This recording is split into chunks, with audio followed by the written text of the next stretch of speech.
There's a little bit of confusion when it comes to Gua Gua Guacamole. Is it real? Is it a metaphor? It's a set of entrepreneur recipes that are basically where you add a bunch of steps to make an otherwise common recipe, guacamole recipe, special, where you puree sweet bell peppers or caramelized onion before you put it in. Think of it as a metaphor you can eat. I've posted the Gua Gua Guacamole recipes down below, but we're also serving it at the Four Seasons in Austin during Austin Startup Crawl, ATX Startup Crawl, hashtag ATXSX, ATXSC, sorry, SC is in Startup Crawl.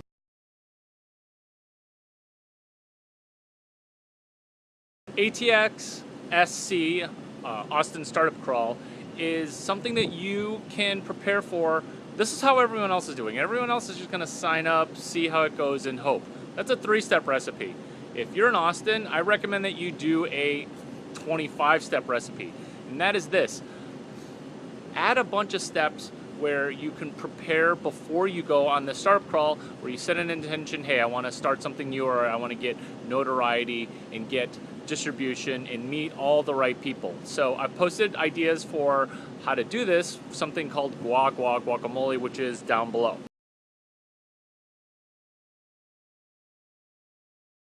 At the core of Gua Gua Guacamole is where you, the entrepreneur, can double your shareholder equity by executing 2 to 5 of the recipes that are listed down below. Recipes such as how to host a minimum viable party. I know Eric Ries says minimum viable product. I have a minimum viable party. There's no reason to have a party last for 2 hours when you can just have it last for 11 minutes. Same amount of social media benefits, same amount of conversion, same amount of legitimacy, same across the board. How to go from crasher to VIP. All these Gua Gua Guacamole recipes are listed down below.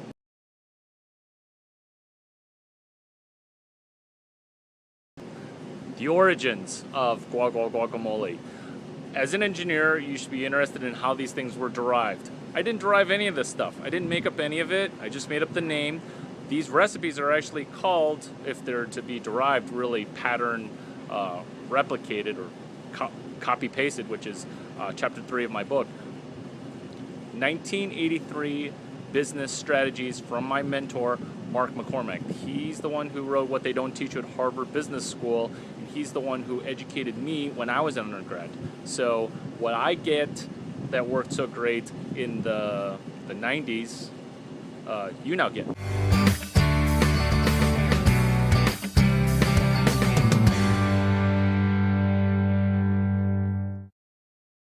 Chapter 1 of my book is the thesis chapter, which is you're damned if you do go to business school and you're damned if you don't go to business school. There's very much a catch-22, where if you don't go to business school, you don't get the network and the knowledge, where if you do go to business school, then you're saddled with the debt. So I beat the catch-22 with my book with that $27 investment, right?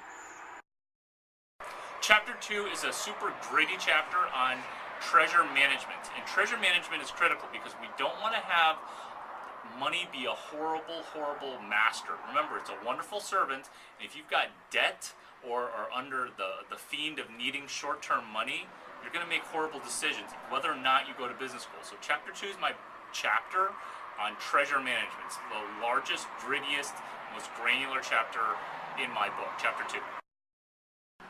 Chapter 3 is copy-paste your way to success.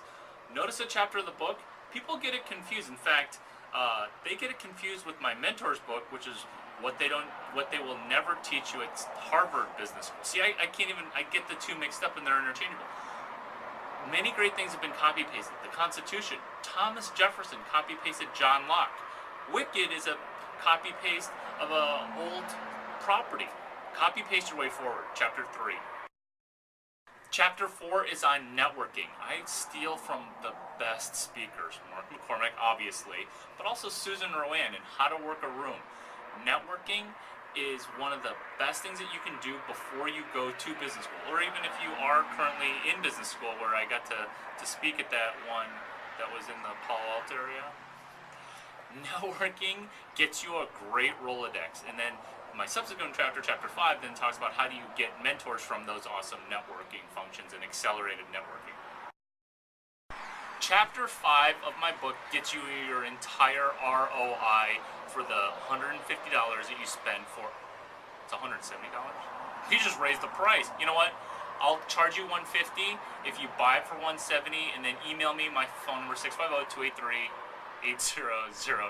Chapter 5 is my chapter on mentorship. I talk about superstar mentors, cohort mentors, junior mentors, and also default mentors. Chapter 6 is on sales, and what I do is I take 20 years of sales experience and I boil it down into 20 pages. And I also mention a handful of movies that are all about sales, because why not make one of the most impossible things for most people to do fun? Referring to movies. Also, do you know that 80% of CEOs have some type of sales experience? I talk about sales in a fun way, and it's in Chapter 6. Chapter 7 of my book is the most scandalous and fun chapter. It's Chapter 7, my chapter on sex. And basically, I saw literally 3,000 years of sexual sex problems in the workplace, okay, in just 20 pages. So if you want to be entertained and soft porn isn't available, read my Chapter 7. It's the chapter that Tiger Woods didn't read when I think he was, I think he went to Stanford, did he not? Yeah, I think he did. Chapter 8 is my chapter on getting lucky and the karma of getting lucky, because I believe that karma can be tracked, measured, and channeled. And what I mean by that is there's an algorithm, I think, to hacking karma, to how to get lucky. So those are some of the things I explore in my Chapter 8 of what they will never teach you at Stanford Business School. Chapter 9 is my personal favorite chapter. It completely pays homage to my mentor, Mark McCormack. Chapter 9 is about how everybody is a little bit entrepreneurial. And I also call it my Chapter 9 because it's asinine, where if you don't own 100% of you incorporated, you're kind of dumb. And Asinine's about 9 types of entrepreneurs where everybody's a little bit entrepreneurial. So that's my Chapter 9 on entrepreneurship. Chapter 10 is about the lies of business and how to interrogate to get to the truths of it. Not only does it refer to Mark McCormack, my mentor, but also John Reed, who's the father of modern interrogation. And the lies of business are explored. It's a chapter all centered around how people misrepresent the truth and how to get to the core of what a person means, what they're trying to communicate, what they're hiding, and all the intricacies of lying in business. If you read one chapter in my book, read the failure chapter, how to fail forward. That's my Chapter 11. And what I mean by failing forward is people who are successful, they're never successful because of some talent or ability. It's always how they weather a storm. It's always how they move forward from just a horrible circumstance and how they actually leverage it and use it as a springboard. That's my Chapter 11. It goes over how my baseball coach talks about how he doesn't want to watch you pitch a good game. He wants to see how you bounce back from a crappy game. And believe you me, I had 1 or 2 of those. Chapter 11 is my chapter on failure. Chapter 12 is my chapter on that actually helped get me in to help teach a class at Stanford on technology entrepreneurship, and that is street smart. In fact, if you want to boil down Mark McCormack's books, what they don't teach you at Harvard Business School, what they still don't teach at Harvard Business School, what they'll never teach at Harvard Business School, it's all about being street smart and coupling street smart with academically smart. So that's the method that you want to go ahead and approach, combining both academic smarts and street smarts. Chapter 13 is actually a book within a book, and that's my chapter on Dumb It Down, Sandbagging for Success. And what I mean by sandbagging for success is you want to try to guffaw and sandbag and minimize who it is that you really are, so that way you don't potentially offend people, so that way you have the duality of being awesome yet being extremely approachable. So that's my chapter on Dumb It Down, Sandbagging for Success.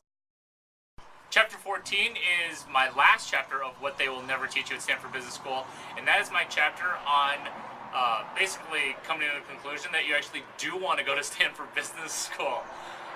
It's a scandalous book title, and you need that, but Stanford's a great institution, and there's the tip. Once you do get in, if you get in, the first thing you want to do is you want to redact. When you go to community college, they call it quitting. When you go to the school that I went to and you leave, they call it quitting. But when you go to a grade school, they call it redacting. What you want to do is you want to redact for an awesome opportunity and never really finish Stanford Business School.